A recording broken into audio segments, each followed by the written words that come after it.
ఒక స్త్రీ భర్త తాగుబోతుడైతే ఆ భర్త కోసం కొన్ని దినాలుగా కన్నీళ్లు గార్చి ప్రార్థన చేసిందంట.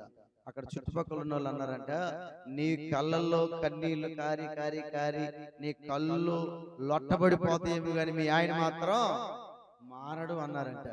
అయితే ఆమె ఇంకా అధికంగా వేడ్చి ప్రార్థన చేస్తే వాళ్ళ భర్తని అద్భుతంగా దేవుడు మార్చాడు. ప్రైజ్ ది లార్డ్, హల్లెలూయా. గట్టి చెప్పండి, హల్లెలూయా. ప్రేమైన దేవుని బిడ్డలారా, ఈ రాత్రి కాల సమయంలో అన్ని విషయాల్లో స్త్రీకి ఏముండాలి? జ్ఞానం ఉండాలి, జ్ఞానం, వివేకం ఉండాలి. అందుకనే బైబిల్ చెప్తుంది 14వ అధ్యాయంలో, జ్ఞానవంతురాలు తన ఇల్లు అంటే ఇంట్లో ఎవరు ఉంటారు? భర్త ఉంటాడు, పిల్లలు కూడా ఉంటారు. ఇల్లు కట్టుకునే బాధ్యత ఎవరిది? ఇదేందయ్య గారు, ఇల్లు కట్టాలంటే సిమెంట్ కావాలి, కంకర కావాలి, ఇసుక కావాలా, ఏం సామాన్యమైన పని అంటారు? ఆ ఇల్లు కాదమ్మా, నీ కుటుంబం అనే ఇల్లు కట్టుకోవడానికి చూడండి నీకు ప్రార్థన అవసరం.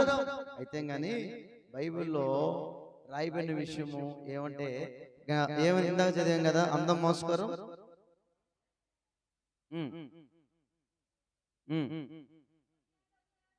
ఓకే, యెహోవా యందు భయభక్తులు గల స్త్రీ ఏమైందంట? కొనియాడబడాలి. కొనియాడబడాలంటే ఏం అవసరం అంట? భయము. చెప్పండి, ఇంకేంది? భయం ఉండాలి, భక్తి కూడా ఉండాలి. పాస్టర్ గారు ఏం చెప్పింది? కొంతమందికి భయం ఉండదంట, కొంతమందికి భక్తి ఉండదంట. స్తోత్రం చెప్పండి, హల్లెలూయా.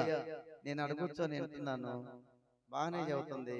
ఈసారి ఇంకొక అరగంట ఎక్కువ అమ్మగారు ఏడికి చప్పట్లు కొట్టండి, కొట్టాల. హల్లెలూయా. మంచిది ప్రేమైన దేవుని బిడ్డలారా, మీరు ఎందుకంటే భర్త ఉన్న స్త్రీ ఇలువ వేరు, భర్త లేని స్త్రీ ఇలువ వేరు. తెలుసా మీకు? భర్త లేని వాళ్ళు ఎంతో మంది ఏడుస్తున్నారు, ఎంతో మంది బాధపడుతున్నారు, ఎంతో మంది దుఃఖపడుతున్నారు, ఎంతో మంది ప్రేమైన దేవుని అది తీర్చలేని లోటు మాకు కలుగుతుందని ఏడుస్తూ ఉన్నారు. కొంతమంది ఏం చేస్తున్నారు? భర్తలను కూడా మోసం చేస్తున్నారు, భర్తలు కూడా ఏం చేస్తున్నారు?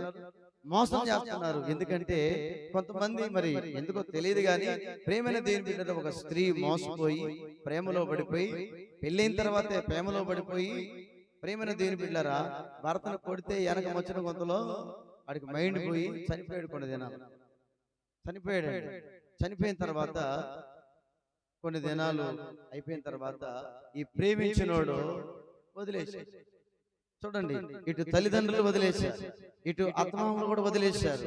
ఆ పిల్లలు, ఆ తల్లి ఏడుస్తా ఉంది. ఆమె చెప్పిన విషయం ఏంటంటే, ఒకప్పుడు నా భర్త ఉన్నప్పుడు నా భర్త ఇలువేంటో నాకు తెలియలేదు, నా భర్త పోయిన తర్వాత నాకు ఆ ఇలువేందో తెలుస్తుంది. నా పిల్లలకి అండగా ఉండేవాడు, నాకు అండగా ఉండేవాడు, మమ్మల్ని అన్ని విషయాల్లో ఆదరించేవాడు, మాకు కావలసిన తెచ్చిపెట్టేవాడు.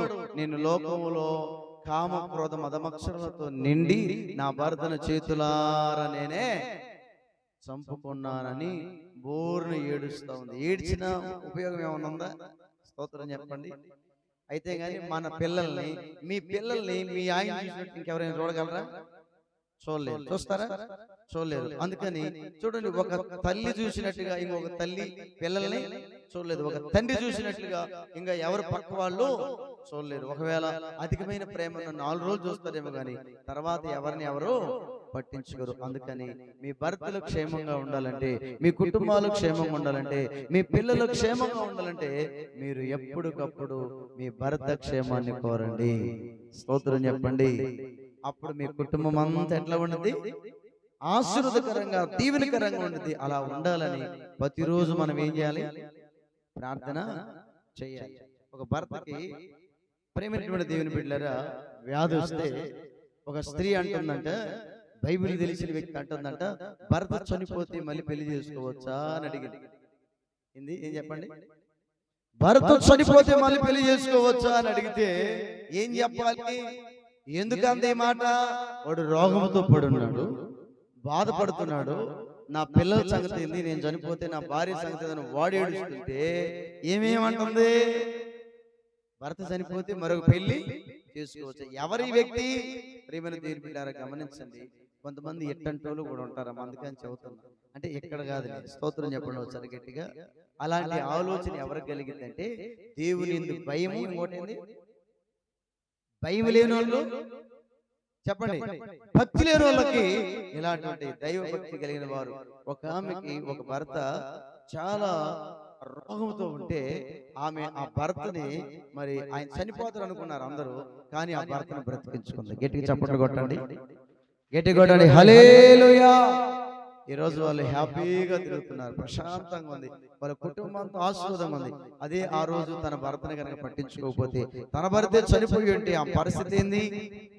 కొంతమంది అంటారు కదా, భర్త లేకపోతే నీ బ్రతికేమైంది మా బస్ స్టాండ్ పాలైద్ది.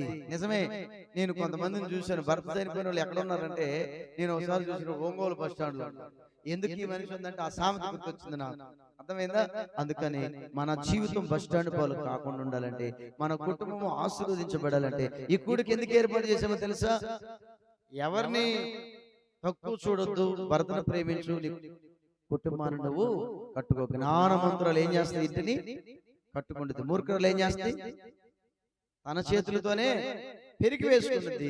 పెరిగి వేసుకున్న కుటుంబం తర్వాత జరగబోయే నష్టాలన్నీ ఎదుర్కోవాల్సి వస్తుంది. అందుచేత ఈ రోజు నుంచి నా భర్తను నేను ప్రేమిస్తాను, నా భర్తకి చక్కగా మంచినీళ్ళు ఇస్తాను, నా భర్తకి మంచిగా అన్నం పెడతాను, నా భర్తకి అన్ని విషయాల్లో నేనే సహకారిగా నా భర్తకి అందవలసిన ప్రేమ నేను అందిస్తాను అని ఒక చిన్న నిర్ణయం తీసుకో. ఇప్పుడు వరకు ఒకవేళ భర్తను ప్రేమించిన వ్యక్తిగా ఉన్నావా, భర్తను సేదరించుకున్న వ్యక్తిగా ఉన్నావా, లేకపోతే